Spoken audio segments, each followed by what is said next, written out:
오늘 제가 이제 말씀드릴 순서는 4차 산업혁명이라고 하는 가장 큰 요즘 핫 단어가 있는데, 핫 이슈가 되고 있는데, 그러한 시대에 과연 우리 중소조선, 특히 중소조선 기자재 업체와 이 ICT를 어떻게 융합해 가지고 경쟁력을 키워나갈 건지에 대해서 말씀을 드리도록 하겠습니다.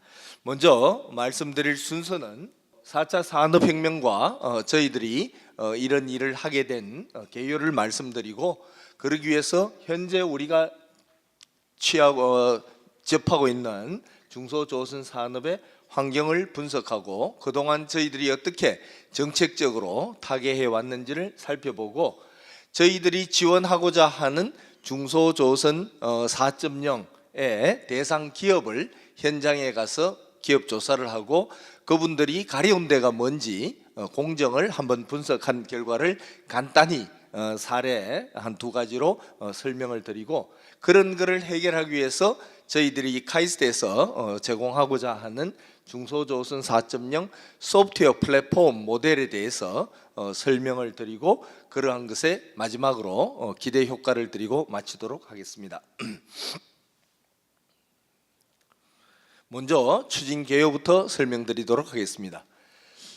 먼저 이 4차 산업혁명 시대를 맞이해서 4차 산업혁명이라는 단어가 굉장히 핫 이슈가 되고 있습니다. 그런데 한 가지 아쉬운 점은 4차 산업혁명이 무엇이냐라고 물었을 때 거기에 대해서 속 시원하게 답을 해주는 게 별로 없었는데, 오늘 제 나름대로 한번 정의를 내려보도록 하겠습니다. 다 아시다시피 1차 산업혁명 하면은 제임스 와트가 전기기관을 만들면서 대규모 기계화가 일어나고, 2차 산업혁명 하면은 에디슨이 전기와 모터를 만들면서 대량 컨베이어 벨트를 활용한 대량 생산화가 일어나고, 3차 산업혁명 하면은 1970년대부터 컴퓨터가 우리 일반 생활에 보급되면서 정보화가 일어나고, 그러면은 4차 산업혁명의 물음표, 뭐뭐에 의한 무슨 화라고 하는, 여기서 보면은 기계화, 대량 생산화, 정보화, 뭐뭐 화학하는 그런 한 단어가 매칭이 돼야 될 것 같은데 이 속 시원하게 가르쳐 주지 않는 것 같습니다. 그래서 제가 지난 32년 동안 이제 그 대덕에 있는 연구단지에 있는 한국전자통신연구원에서 봉직을 했는데, 그리고 나서 독일에 지난 2016년, 17년 2년 동안은 독일 연구소에 잠시 파견을 갔다 왔습니다. 그래서 독일 사람들하고 이 4차 산업혁명에 대해서 얘기를 하다 보니까, 독일 사람들은 이제 이 4차 산업혁명이라는 말을 안 쓰고 인더스트리 4.0이라는 말을 쓰는데, 그 사람들한테 한 가지 힌트를 얻은 거는 무슨 화 할 때 이 융합화라는 의미를 많이 쓰고 있습니다. 특히 디지털 세계와 피지컬 세상의 사이버 세상과 피지컬 물리적인 세상의 융합화, 그런 것들을 이루어내는 중심 기술은 여러 가지 기술이 있겠습니다만은 그 중에서 제일 대표적인 기술은 인공지능을 중심으로 한 다양한 분야의 융합화가 일어난다 라고 한번 정의를 해봤고, 아까 말씀드린 기계화, 대량 생산화, 정보한다면은 4차 산업혁명 시대에는 융합화가 가장 큰 키워드가 아닌가 생각됩니다. 실제 4차 산업혁명이란 말을 제일 먼저 쓰기 시작한 것은 2016년 다보스 포럼에 공식 아젠다로 채택이 되면서 4차 산업혁명이 우리 모두에게 와 닿기 시작했습니다. 그 전까지는 독일은 4차 산업혁명이라는 말을 안 쓰고 인더스트리 4.0, 2011년부터 인더스트리 4.0이라는 말을 썼고, 미국 같은 데서는 제레미 리프킨 학자는 3차 산업혁명이라는 책을 쓰시면서 독일 사람들 너희들 너무 뻥치지 마라, 그게 무슨 4차 산업혁명이냐, 3차 산업혁명, 정보혁명의 연장선상이지 결코 4차 산업혁명이라는 새로운 게 아니다 라는 반론이 많아가지고, 우리나라에서도 2013년 그때는 박근혜 대통령 정부 때 아무래도 우리는 이제 미국의 영향을 많이 받기 때문에 4차 산업혁명 대신 3차 산업혁명이라는 3.0이라는 말을 많이 썼습니다. 그래서 정부 3.0, 빅데이터 3.0, 제조혁신 3.0 대부분이 3.0으로 가다가 이제 2016년에 다보스 포럼에서 공식 아젠다로 4차 산업혁명이 채택이 되고, 또 이때 우리나라에서는 큰 사건이 이세돌 국수가 알파고에게 무참하게 4대1로 짐으로써 우리 모든 국민에게 큰 충격을 줬습니다. 우리 국민뿐만 아니라 전 세계적으로도 사람들이 충격을 받았습니다. 바둑만큼은 이 컴퓨터가 절대로 이길 수 없는 분야라고 했는데 어떻게 저렇게 무참하게 깨지느냐. 그러면서 또 다보스 포럼에서 4차 산업혁명 아젠다가 채택이 되면서 전 세계적으로 야, 더 이상 3차고 4차고 따질 필요가 없다. 이제는 누가 4차 산업혁명에 잘 적응하느냐가 문제인 거지 그런 거 이제 따질 필요 없다 해갖고 4차 산업혁명 시대가 2016년부터 도래한다고 모든 컨센서스가 만들어졌습니다. 그러면은 이 4차 산업혁명에 아까 말씀드린 그런 이제 정의를 보면은 융합, 다양한 분야의 기술들이 융합해가지고 전체 경제 사회 시스템을 변혁시키는 겁니다. 그래서 이 융합이라고 하면은 물리학과 생물학의 융합도 있고 의학과 IT의 융합도 있고 심지어 자연과학과 인문과학의 융합도 있듯이 다양한 분야의 학문들이 융합해가지고 모든 경제 시스템, 심지어 우리가 공유경제라고 하는 새로운 단어도 태어나고 모든 소셜 시스템, SNS라고 하는 새로운 미디어 커뮤니케이션 방식도 등장하면서 우리 세상이 완전히 바뀌고 있다. 이러한 의미에서 이 4차 산업혁명이 확실히 혁명임에는 틀림없고 그 정의는 다양한 분야의 기술들이 융합하여 전체 경제 및 사회 시스템을 바꾸는 것이 바로 4차 산업혁명이라고 볼 수 있고, 그렇다면은 그 전까지 3차 산업혁명하고 특징을 한번 차별화를 본다면은 이 사물과 사물들이 여러 가지 인터넷 통신망으로 연결이 된다. 그래서 단순하게 연결이 되는 것이 아니라 모든 물체와 물체가 다 연결이 돼 갖고 초연결이 되고 또 다양한 분야가 융합해 가지고 초융합이 일어나고 또 여러 데이터들이 많은 데이터들이 생산됨으로 해 갖고 빅데이터가 나와 가지고 그거를 AI로 분석해서 초지능으로 발전해서 미래를 예측하게 하는 그런 것들이 단순한 3차 산업혁명 때까지는 정보화하여 우리가 조금 생산이라든가 업무 처리에 효율성을 기했다면은 이제부터는 예측까지 가는 겁니다. 전혀 없던 거를 새로 만들어내고 미래를 예측하는 것은 이때까지는 미래 예측하는 것은 신의 영역이었습니다. 그렇지만 앞으로는 공장에서 고장이 생기기 전에 모터 보니까 이 소리가 시원찮네 한번 체크해봐라. 아니면 센서를 하나 붙여갖고 진동이 조금 떨리네. 그럼 퇴근하고 한번 체크해보라 하니까 한쪽 베어링이 심하게 닳았다면은 고장 나기 전에 미리 예측을 해가지고 예지 관리를 하는 그런 것들이 바로 4차 산업혁명의 특징이라고 할 수 있겠습니다. 그러면 아까 이제 융합이라고 말씀드렸는데 그러한 융합 중에서도 제일 중요한 융합은 이 독일 사람들은 피지컬 월드, 물리적인 세상과 사이버 월드, 디지털 세상이 융합하는 것이 제일 큰 융합 중에 제일 중요한 융합이라고 볼 수 있겠습니다. 그래서 이 사이버 세상과 물리적인 세상을 융합하려면은 융합 매개체 역할을 해주는 1번 타자 CPS가 등장합니다. 이 CPS, 사이버 피지컬 시스템 같으면은 단어가 굉장히 어려운 단어입니다. 사이버하고 피지컬한 세상을 연결시켜 준다 해가지고 CPS란 전문 용어를 쓰고 있는데 독일 사람들은 항상 인더스트리 4.0 모든 문서에 보면은 1번 타자로 등장하는 것이 바로 이 CPS라는 단어인데 저도 처음에는 굉장히 의아해했는데 아까 말씀드린 바대로 물리적인 세상과 사이버 세상이 융합하고 연결되는 게 4차 산업혁명의 제일 핵심이라면은 그러한 것을 연결시켜주는 CPS가 1번 타자로 등장하는 것은 너무나 당연한 일 아니겠냐라고 이해를 하게 되었습니다. 이 물리적인 세상에는 스마트 공장에 가시면은 이 머신이 있고 근로자가 있고 프로덕트를 만들어내고 있습니다. 이러한 머신과 오퍼레이터 프로덕트를 좀 더 스마트하게 가져가자 하는 것이 바로 스마트 팩토리의 개념이어서 스마트 머신, 스마트 오퍼레이터, 스마트 프로덕트가 되고, 그 다음에 이제 인더스트리 4.0으로 가면서 이러한 스마트 머신에 IoT 센서를 붙이고 거기로부터 빅데이터를 클라우드에 저장을 하고 그거를 모바일을 통해서 관리하고 살펴보고 분석하는 ICBM 기술이 머신에 달라붙고, 스마트 오퍼레이터 근로자의 머리에 해당하는 부분을 AI로 인공지능으로 해결하고 근로자의 몸에 해당하는 부분을 로봇으로 도움을 받고, 또 스마트 프로덕트로서 단순히 생산만이 아니라 그러한 스마트 프로덕트가 서비스까지, 스마트 서비스까지 갈 수 있는 걸로 발전시킨 것이 바로 이 4차 산업혁명의 모델이라고 볼 수 있겠습니다. 저희가 지어낸 ICBM은 이 북한의 ICBM하고는 또 좀 다를 겁니다.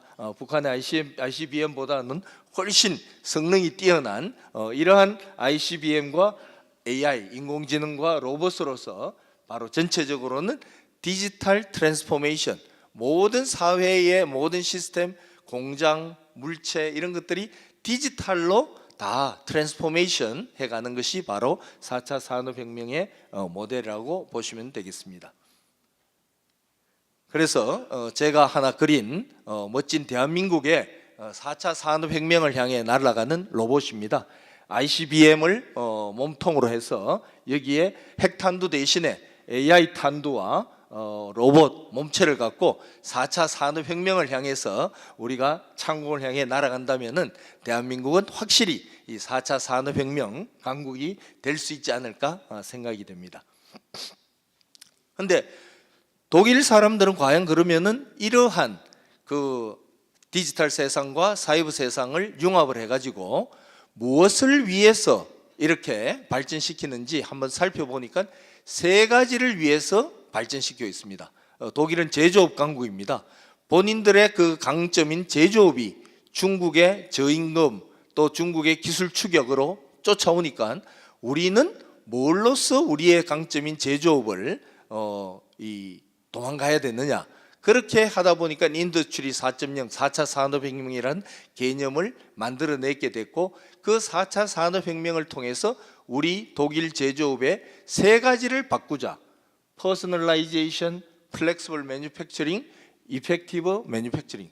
보니까 앞으로 제조업은 전부 맞춤형으로 발전한다. 이 제조업의 이러한 경향은 우리 중소조선업계, 조선업계나 중소조선업계, 또 나아가서는 중소조선 기자재 업계에도 마찬가지로 이런 트렌드로 발전할 겁니다. 그래서 세 가지 키워드는 앞으로 미래는 고객이 다양한 요구사항이 들어오면은 그러한 고객의 다양한 요구사항을 그래 뭐든지 내한테 얘기해봐라, 내가 다 들어줄게, 이렇게 맞춤형으로 가는 것이 바로 기업의 경쟁력을 높일 겁니다. 나 그런 거 못해줘, 야 내가 지금 일관 생산을 하고 있는데 우리는 그렇게 복잡한 요구사항은 못 들어줘 하면은 우리의 고객은 떠나가지고 그런 걸 해줄 수 있는 중국이나 일본으로 빼앗길 겁니다. 그래 그거를 수용을 하려면은 무슨 요구든지 내한테 얘기해봐라, 내가 최대한 다 들어줄게.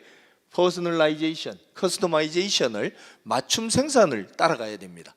두 번째, 이러한 맞춤 생산을 가려면은 나의 제조 라인이 항상 대량 일관 생산으로 가서는 안 될 겁니다. 어떤 때는 1, 2, 3, 4라고 하는 일관 생산 공정을 거치지만 어떤 고객은 2번 프로세스 필요 없다 하면은 1번에서 2번을 건너뛰고 1, 3, 4로 갈 수 있는 그러한 유연 생산 방식으로 바뀌어야만 될 겁니다. 플렉시블 매뉴팩처링. 세 번째는 이펙티브 매뉴팩처링. 아무리 맞춤형이고 유연 생산으로 가더라도 아디다스 신발 맞춤형으로 내 발에 딱 맞는 맞춤형 신발을 샀는데 한 100만 원 내야 되고 그 신발 하나 센서 신발 신고 측정한 다음에 받아보는데 한 석 달 걸린다 하면은 아무도 안 사 신을 겁니다. 리즈너블한 가격 한 10만 원에 한 일주일 정도 뒤에 우리 집으로 택배가 온다면은 그러하면은 충분히 경쟁력이 있을 겁니다. 그리고 그 맞춤 신발을 만드는데 품질이 불량률이 엄청 높아갖고 겨우 한 100번 만들어야지 한 켤레 만들 수 있다 하면 아무도 안 살 겁니다. 품질이 좋아져야 됩니다. 그래서 이펙티브, 싸고 빠르고 품질 좋게. 전번에 우리 그 스마트 K야드 공청회 때 우리 신 교수님 오늘 참석하셨는데, 신 교수님이 우리 중견조선소의 배를 앞으로는 싸고 빠르고 품질 좋게만 만들면은 중국으로 빼앗긴 물량, 일본에 빼앗긴 물량을 대량으로 우리가 찾아올 수 있는 기회가 있다라고 말씀하시는 걸 보고 저도 굉장히 감동받았고 공감을 했습니다. 바로 여기서 나옵니다. 이펙티브. 아무리 맞춤형이고 아무리 유연 생산을 가더라도 싸고 빠르게 품질 좋게 만들지 않으면 소용이 없습니다. 그래서 독일 사람들은 앞에 두 가지를 추구함과 동시에 세 번째 키워드가 싸고 빠르고 품질 좋게, 이펙티브하게 만들자 하는 이러한 세 가지 키워드를 가지고 디지털 트랜스포메이션을 추구해 나가고, 그런 걸 하기 위한 다양한 기술들이 밑에 IoT, 빅데이터, CPS, AI, 오토메이션 여러 가지 기술들이 지금 연구가 되고 실제 적용도 되고 있고 여러 가지 연구 토픽들이 활용이 되고 있습니다. 앞으로 우리도 이러한 기술적인 뒷받침을 해가지고 우리 중소조선업계가 좀 더 싸고 빠르게 품질 좋게 나아가야 되지 않을까 생각이 됩니다. 이런 걸 하기 위해서는 저희들이 생각해낸 것이 하드웨어와 소프트웨어를 통해서 그렇게 다 할 수 있습니다. 커스터마이제이션, 플렉시블 매뉴팩처링, 이펙티브 매뉴팩처링을 할 수 있는데 하드웨어는 돈이 좀 많이 들고 어렵습니다. 그러나 먼저 우리가 소프트웨어 플랫폼을 통해서 IoT를 센서를 간단하게 붙여서 생산 공정을 모니터링하고 잘 관리를 해줌으로 해서 좀 더 쉽게 싸고 빠르게 품질 좋게 갈 수 있는 방법이 있지 않겠냐 해서 저희들이 제안한 것이 바로 이런 소프트 플랫폼을 통해서 가능할 것 같다라고 제안을 드려봅니다. 그래서 저희들이 이름 붙인 게 중소조선 4.0 소프트웨어 플랫폼. 그러한 소프트웨어 플랫폼이 중소조선업계에 주로 쓰이기 때문에 4차 산업혁명 시대를 위해서 중소조선 4.0 소프트웨어 플랫폼이라고 이름을 붙였고, 이 중소조선 4.0 소프트웨어 플랫폼이란 아까 말씀드린 맞춤형 되는 그런 고객의 요구에 능동적으로 대응을 할 수 있고, 그러기 위해서는 유연화, 효율화, 지능화 될 수 있는 제조 혁신 플랫폼이 바로 중소조선 4.0 소프트웨어 플랫폼이다. 이렇게 정의를 내리고, 이런 중소조선 4.0 소프트웨어 플랫폼은 첫째, 업계에 계신 분들이 소프트웨어 하나 MES 같은 걸 쓰는데 한 1억씩 이렇게 든다면은 다들 두려울 겁니다. 야, 그거 도입했다가 안 돌아가면 어떠냐. 그래갖고 그런 부담 때문에 쉽게 적응을 못 하십니다. 그래서 내 가려운 데가 전체 공정 1번부터 10번 중에서 내 가려운 데는 한 3번하고 5번을 일단 좀 공정 효율화를 해갖고 가려운 데를 끌어주면 좋다 하면은 그것부터 해줄 수 있는 그런 모듈을 쉽게 다운받아 가지고 싸고 빠르게 그렇게 공정 혁신을 해줄 수 있는 그런 사용하기 쉽고 구입하기에 부담이 없는 가격에 그런 소프트웨어를 모듈별로 이 플랫폼 위에 올려놓고 공급 수요 업체가 쉽게 그런 걸 다운받아 가지고 사용할 수 있는, 그래서 개방해서 우리 공급업체가 개발한 소프트웨어를 다 소프트웨어 플랫폼에 올려 가지고 오픈하고 재사용할 수 있는, 개방하고 공유하는 그런 플랫폼. 그렇게 함으로써 수요 업체는 1억이 아니라 1,000만 원, 2천만 원으로 먼저 가려운 데부터 끌고 볼 수 있는 그런 소프트웨어 플랫폼이 바로 중소조선 4.0 소프트웨어 플랫폼이라고 할 수 있겠습니다. 그래서 중소조선 산업의 특징은 이 모든 수리라든가 설계, 건조, 운영, 수리 등 전 라이프 사이클과 연결이 되어 있고, 또 전 산업과 전방 산업과 기계, 전기, 전자, 화학, 섬유 등 후방 산업과 다 연계가 되어 있는 종합 산업이기 때문에 이러한 중소조선 산업의 경쟁력을 키운다면은 우리 산업 경쟁력 전체가 커질 수 있지 않냐 생각됩니다. 다음은 우리 조선 산업의 환경을 간단히 분석해 보겠습니다. 이 말은 여러분들이 너무나 조선업계에서 듣던 얘기입니다. 기술적인 측면에서는 오늘 주제가 되는 환경, 친환경 기술, 또 자율운행 기술, 이러한 새로운 첨단 기술에 대한 우리가 대응을 해 나가야 되고, 환경적인 측면에서는 친환경 선박 같은 그런 에코 쉽을 만들어야 되고, 또 경제적인 측면에서는 우리 조선 산업은 대한민국의 중추 산업이라 가지고 대한민국 경제를 수출로서 견인해야 되고, 반면에 우리의 경쟁국들은 중국, 일본, EU는 엄청 힘을 모아 가지고 대한민국을 따라오고 있고, 심지어 어떤 분야에서는 능가하기 시작한 분야도 있습니다. 이러한 거시적인 환경을 우리가 잘 극복을 해 나가고, 또 조선 산업을 중심으로 이 분야가 종합 산업 생태계를 구축하고 있습니다. 해운이라든가 금융이라든가 물류라든가 항만, 모든 산업 생태계가 엮여 가지고 동반 성장을 할 수 있는 그런 구조고, 그러한 이 생태계를 구축하자고 우리 대한민국 맥넷이 형성이 돼 있고, 오늘 또 전진대회를 통해서 우리의 큰 뜻을 모으는 날이 아닌가 생각됩니다. 이때까지 우리가 펴온 정책도 한번 살펴보면은, 우리 조선 산업 초기에는 정부에서 대기업 중심으로 초대형 조선소를 건설해서 이제 시작을 했습니다. 그러던 것이 이제 고부가 가치 분야를 개척을 하고, 지금은 조금 경기가 안 좋아져 가지고 다시 특별고용 지원 업종이라든가 구조조정이라든가 다각도로 우리가 모습을 찾고 있는데, 제가 아까 말씀드린 2008년에 애트리에 인베리드 소프트웨어 단장을 하면서 개발했던 기술이 SAN입니다. Ship Area Network. 그 기술을 개발하기 위해서 2007년도에 이 현대중공업을 방문을 했습니다. 그때 일화가 2007년도에는 대전에서 울산까지 KTX가 없을 때입니다.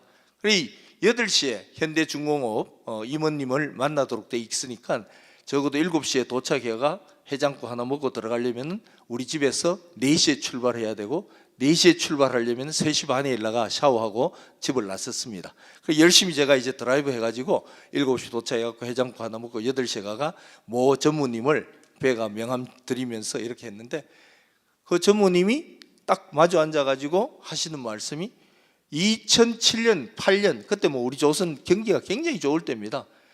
김 단장님, 그때 제가 인베디드 소프트웨어 단장이었기 때문에, 김 단장님, 우리 현대중공업은 밀려오는 물량 때문에 눈코 뜰 새 없이 바쁩니다. 괜히 우리를 끌어들여 가지고 애트리가 추구하는 몇십억짜리 국책과제를 따라오셨다면은 저희들 전혀 그런 거 관심 없으니까 바로 돌아가시는 게 좋겠습니다. 이런 말씀을 첫 인사로 듣고 나서 제가 이 문전박대도 이렇게 큰 문전박대가 있을 수 없겠구나 라고 좀 정색을 하면서 마음을 좀 가다듬고, 전무님, 제가 새벽 4시에 이렇게 울산까지 내려온 거는 그 몇십억짜리 과제가 탐이 나서 온 게 절대로 아닙니다. 우리 애트리도 1년 예산이 5천억 되는데 몇십억짜리 없으면은 다른 과제를 하면 되지, 제가 새벽 4시에 이렇게 내려온 거는 정말 우리 경쟁력이 있는 조선에 경쟁력 있는 IT를 융합해가지고 나간다면은 따라오는 중국이나 일본을 영원히 제낄 수 있다는 사명감에서 온 거지, 결코 그 몇십억짜리 과제가 탐이 나서 온 게 아닙니다라고 좀 정색을 하면서 말씀드렸더니, 이제 그 전무님이 좀 죄송했더니 내가 꼭 그런 식으로 한 건 아니다라면서 마음의 문을 열어주고, 심지어 나중에는 도크에 건조 중인 LNG 선박도 태워주시고, 그러면서 LNG 선박을 쭉 지하 1층부터 쭉 살펴봤는데 가운데 몇백 가닥의 동선이 지나갔습니다. 그래서 제가 질문해요. 저 몇백 가닥의 동선이 왜 저렇게 지나가냐? 철판을 다 뚫어야 되고 공정 복잡해지고 공가 비싸지고, 심지어 불이 나면은 타들어가는 도화선이 되는 안전사고도 있었고, 그리고 LNG선에는 센서가 한 3,000개 있는데 뭐 가스의 누출, 압력, 온도 다 쟀는데 그거를 전부 유선으로 끌고 갑니다. 그래 헤드쿼터 브릿지까지 가다 보니까 총 길이가 한 80km가 되고, 왜 무선으로 안 쓰시냐 하니까 당연히 쓰려고 했는데 실패했다. 왜냐? 배가 철판이다 보니까 와이파이 기술은 전파의 반사 간섭 때문에 현재 와이파이 기술은 안 되더라. 그래 실패했다. 그 얘기를 듣는 순간 그러면은 전파의 반사 간섭을 이길 수 있는 새로운 그런 유무선 통신 솔루션을 한번 만들어 봅시다 해서 2008년부터 SAN Ship Area Network이라는 이름으로 국책과제 45억짜리가 출발하게 되었습니다. SAN이 그 뒤로 국제 표준 기술도 되고 지금은 모든 현대 선박에 현대중공업 선박에 장착되는 그런 이제 쾌거를 했는데 엄청 뭐 크리에이티브한 단어가 아니라 카 에어리어 네트워크, 자동차에는 이미 CAN이라는 보편적인 기술이 있었습니다. CAN, 카 에어리어 네트워크. 이거를 쉽에다가 적용하니까 C자를 S자만 바꾸면 되지 않냐 해가지고 SAN이 등장을 하고 그렇게 같이 힘을 합쳐서 개발을 하니까 아주 멋진 성공을 이루었는데, 제가 항상 생각하는 것은 우리가 어려우면 어려울수록 항상 그런 필살기 기술을 R&D를 통해서 개발해 가지고 따라오는 중국이나 일본을 제껴야지만 대한민국에 살 길이 있지 않을까 생각이 됩니다. 뭐 이런 정책 동향은 간단히 한번 유인물에 한번 보시면은 될 것 같습니다. 예, 시간이 벌써 이제 많이 흘러가지고 10분 정도 있으니까 먼저 중소조선 4.0을 적용하기 위한 그러한 중소조선 업체 기업을 대상으로 조사를 한번 하고 공정을 한번 살펴봤습니다. 한번 그런 게 저희들이 약 한 20개 정도의 기업체를 대상으로 방문도 하고 과연 어디가 가려운지 한번 살펴봤는데, 먼저 이제 조선소의 뭐 대표 공정인 여러분들이 너무나 잘 아시는 그림일 겁니다. 여기서 나온 의견은 이 대부분이 바로 이 공정 관리, 생산 관리를 위해서 뭔가 소프트웨어 같은 게 도입이 필요한데 그걸 도입하려고 보니까 너무 덩치가 크다. 그래 간단하게 뭔가 공정, 병목 공정만이라도 딱 체크를 해갖고 그 공정만이라도 개선할 수 있는 그런 부분적인 개선 사항이 있으면은 좋겠다라는 것을 저희들이 접수를 했고, 또 어떤 기자재 선체부의 업체는 가니까 이것도 대표 공정인데 이분들 얘기는 지금 이제 이 선체를 고객으로부터 주문받아 가지고 제작을 하는데 바로 커스터마이제이션, 내가 얘기한 그런 커스터마이제이션이 제대로 동작되는지 나도 자꾸 궁금하니까 전화를 걸게 되고 그 고객에게 자꾸 답변을 해주다 보니까 시간만 내비린다. 그러고 중간에 추가 변경도 또 생기고, 그래서 그런 것들을 상황 공유를 위해서 바로 이런 CRM만 도입이 돼 가지고 CRM을 통해서 고객하고 정보를 공유하고 내가 지금 추가 변경을 할 타이밍을 놓쳤구나 하면 아예 변경을 안 되고 아직까지 여유가 있다면 추가 변경 이런 거 좀 해줄래? 라고 인풋을 넣으면은 추가 공정 변경을 좀 해가지고 고객 만족을 시켜줄 수 있는 그런 간단한 CRM 소프트웨어만 도입돼도 생산성이 높아지겠다 하는 그런 거를 했습니다. 그래서 기본적인 이런 다양한 기능을 한꺼번에 엮기보다는 모듈로 해가지고 고객마다 그런 수요 기업마다 필요한 모듈을 다운받아 가지고 쓸 수 있는 그런 소프트웨어 플랫폼이 필요할 것 같은데, 그런 것을 저희들이 중소조선 4.0으로 구현이 가능할 것 같다라고 희망을 가졌습니다. 그래서 플랫폼 모델을 만든 것이 바로 여러분들이 쓰시는 스마트폰의 앱스토어와 같은 그런 모델을 만들었습니다. 앱스토어에 보시면은 다양한 공급 소프트웨어 공급업체들이 앱을 만들어서 올려놓고 다양한 수요자가 그 앱을 다운받아 갖고 사용하는 그런 체계를 갖췄습니다.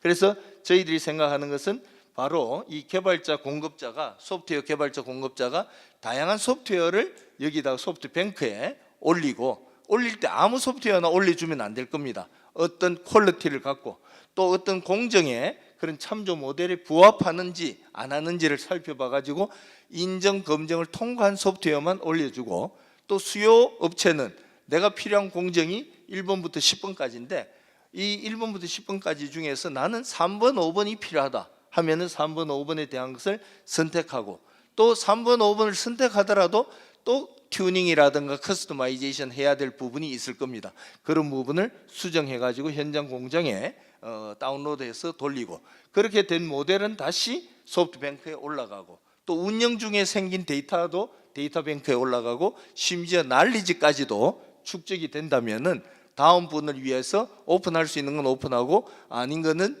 이제 꼭 내가 꼽을 씌워야 되겠다 하는 거는 프라이빗 데이터로 하면서 그냥 이 전문 컨설팅 데이터 컨설팅 업체로부터 분석만 받을 수 있는 이런 모델이 바로 중소조선 4.0 소프트웨어 모델이 아닌가 생각됩니다. 그래서 이런 모델을 가지고 지금 이 기획을 하고 나서 앞으로 내년부터 한번 부산 경남 지역에 중소조선 업체, 중소조선 기자재 업체를 대상으로 한번 시범 사업을 통해서 이런 모델이 제대로 작동하는지 재미 보는 업체를 또 발굴을 하고 그렇게 함으로써 보급 확산까지 시켜 나가도록 기획을 하고 있습니다.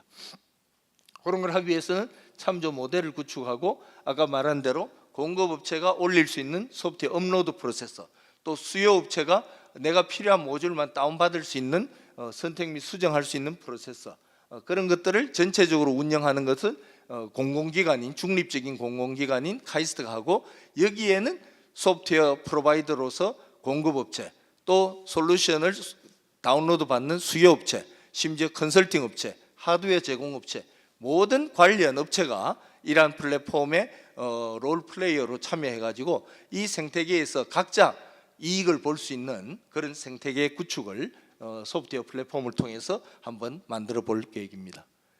이거는 뭐 저희들 보급형을 만들고 다음에 보급형을 가지고 공유 확산하는 그런 두 가지 전략으로 지금 추진할 계획이고, 이런 것을 했을 때 중소기업을 대상으로 먼저 보급형 모델을 만들어서 한번 실증을 통해서 성공 모델을 만들고, 그런 것을 다른 업종이나 다른 업체로 확대를 하고, 나중에는 이 결과를 가지고 부산시라든가 경남도라든가 중기부라든가 그다음에 산업부라든가 해양수산부, 중소기 또 4차 산업혁명 추진위원회 등의 정책 건의도 할 수 있는 그런 모델로 발전할 수 있을 거라고 생각합니다. 그리고 이런 소프트웨어에 올라가는 소프트웨어는 크게 세 가지 종류가 있습니다.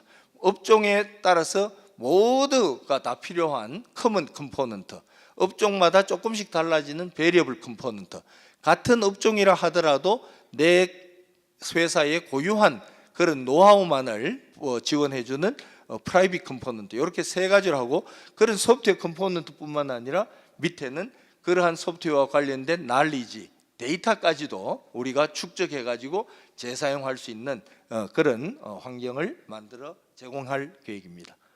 마지막으로 이렇게 되었을 때 대한민국의 국제 경쟁력 강화, 그다음에 기업의 역량 강화, 지자체의 경쟁력 강화, 산업 인프라의 강화, 이 네 가지 측면에서 다 덕이 돼 가지고 전체적으로는 새로운 우리 중소조선 제조업의 혁신 생태계를 만들어 나갈 수 있지 않냐 생각됩니다.